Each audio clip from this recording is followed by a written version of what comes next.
Pakistan cricket team के नायब कप्तान शादाब खान ने अपनी शादी के हवाले से दिलचस्प तबसरा करते हुए कहा है कि जो दिल बाद में टूटने थे वो आज टूट गए। ऐसा तो होता है। उन्होंने कहा कि शादी की बहुत ज्यादा खुशी है। मैं तो ऑस्ट्रेलिया जाने वाला था लेकिन शादी हो गई। सब कुछ बहुत जल्द हुआ जिसका मुझे अंदाजा भी नहीं था।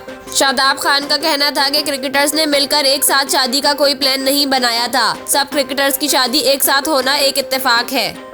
उन्होंने बताया कि शाहीन और शान मसूद का शादी का प्लान पहले से था, ताहम हारिस और मेरा शादी का कोई प्लान नहीं था। उन्होंने बताया कि शादी का सीजन चल रहा था। हारिस रऊफ की इंजरी हुई, इसको वक्त मिला और शादी कर ली। मुझे भी इंजरी हुई, ऑस्ट्रेलिया नहीं जा सका और शादी कर ली। शादाब खान ने कहा कि सकलैन मुश्ताक को सक्की भाई ही बोलूंगा। इनके साथ अभी तक ससुर वाला कोई सीन नहीं बनाया है। कोच वाला ही ताल्लुक है और वो डांटते भी रहते हैं।